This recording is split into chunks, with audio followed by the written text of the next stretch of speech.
अजीब दास्ता है ये, कहाँ शुरू कहाँ खत्म, ये मंजिले है कौन सी, न वो समझ सके न हम। आज तक हमने वन पेजर जो फिनेंशियल प्लान था उसमें से कुछ महत्वपूर्ण बातें ध्यान में ली, जैसे कि कॉन्टीजेंसी प्लानिंग, और उसके बाद हेल्थ इंश्योरेंस, लाइफ इंश्योरेंस, गोल बेस कैसे इन्वेस्टमेंट करनी चाहिए, उसके साथ ही रिटायरमेंट प्लानिंग। और हम अभी आखिरी पड़ाव में हैं जहाँ पे हमें एस्टेट प्लानिंग के बारे में समझ लेना चाहिए। कुछ लोग कहेंगे कि एस्टेट तो हमारे पास बहुत कुछ है नहीं, जो भी है वो आपकी कमाई हुई एस्टेट ही है। आपने अपने कष्ट करके अपने जीवन भर जो कष्ट उठाए, उससे जो भी आपने हासिल किया है वो सब आपकी खुद की कमाई है, और वो अच्छी तरह से प्लान होना चाहिए, कैसे उसका इंतजाम होना चाहिए, यही एस्टेट प्लानिंग है। मुझे याद है 1990 में 1990 में मैं भोसरी ब्रांच में अकाउंटेंट था। तो एक एफिडेविट करने मुझे बैंक के लिए जाना था। तो वो वकील साहब के पास एक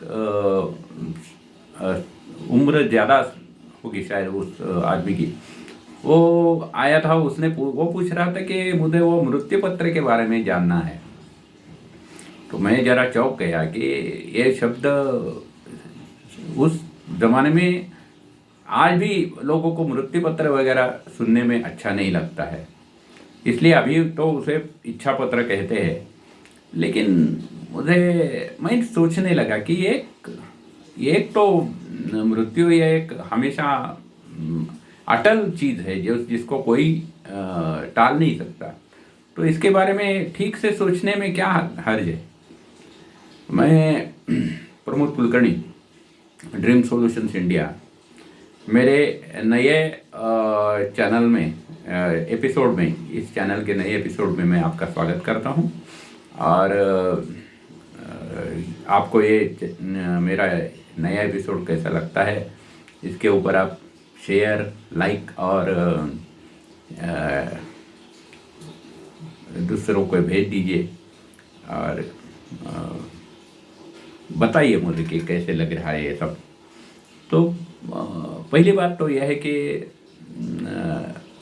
हम जब प्लानिंग करते हैं, जो भी हम कमाते हैं उसका इंतजाम ठीक तरह से होना चाहिए। इसके लिए पहली महत्वपूर्ण चीज़, हर चीज़ का नॉमिनेशन होना जरूरी है।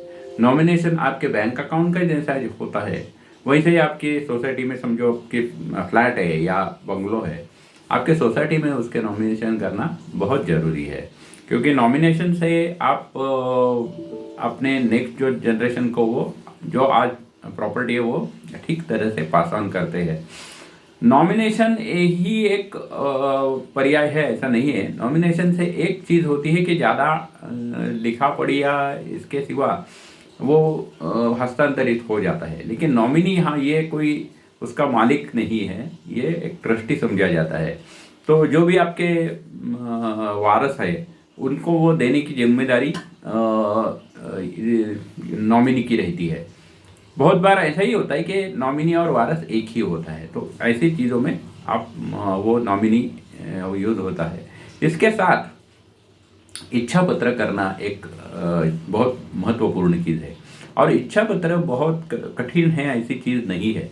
क्योंकि क्या है कि इच्छा पत्र आप अपने एक प्लेन पेपर पे भी बना सकते हो। जो भी आपकी प्रॉपर्टी है, ये किसको देना है, कैसे उसका ये करना है, ये सब आप लिख के उसके ऊपर 2 साक्षीदारों के साइन लेके, और एक डॉक्टर जो है वो कोई भी चलेगा, आपका फैमिली डॉक्टर भी चलेगा।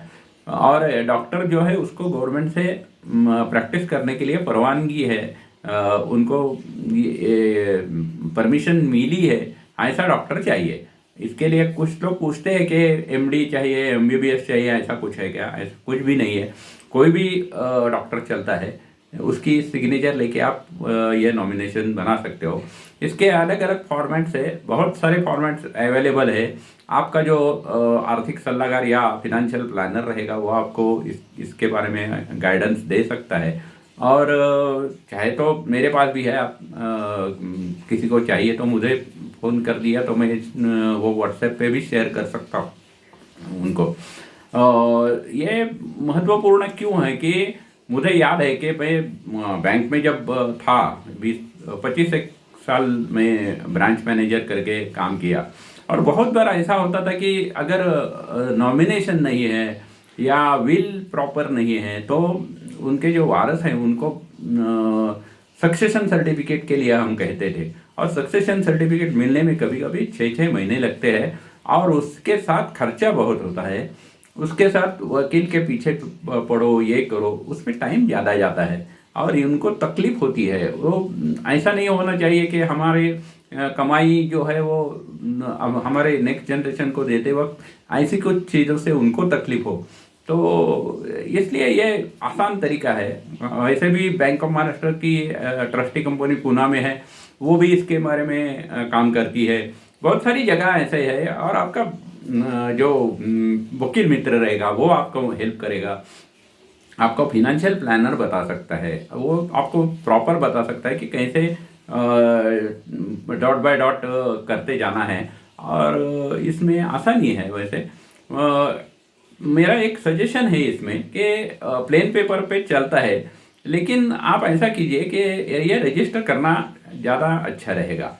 और इसमें ऐसा है कि आपको समझो बाद में ऐसा लगा कि इसमें कुछ मुझे चेंज करना है, तो कितनी बार चाहिए जितनी बार आप अपना विल बदल सकते हो, अपना जो इच्छा पत्र है वो बदल सकते हो, इसमें कोई आपको रुकावट नहीं है। तो मेरी सजेशन है कि ये मेरा आखिरी जो पड़ाव था कि अपने 1 पेजर फिनेंशियल प्लानिंग का, तो इसमें ये महत्वपूर्ण बात थी, वो आपसे शेयर करनी थी। इसके बारे में आप अपने आर्थिक सलाहकार या किसी से पूछ लीजिए और वो आपको प्रॉपर गाइडेंस दे सकता है। इसके बाद मैं एक एक पॉइंट लेके क्लियर करता जाने वाला हूँ। हर एक हमने जो 1 पेजर देखा है उसमें से जो जो हमने कवर किया उसमें से मैं आगे के मेरे जो एपिसोड्स रहेंगे ये चैनल के, उसमें मैं बताता जाऊंगा। मैं Pramod Kulkarni, dream solutions India. आपको ये शेयर वीडियो अच्छा लगा तो ये वीडियो आप शेयर कर दीजिए, सब्सक्राइब कीजिए और लाइक कीजिए। मेरा फ़ोन नंबर है 9960956608, 9422985948। अगेन मैं रिपीट करता हूँ, 9422985948। Thank you.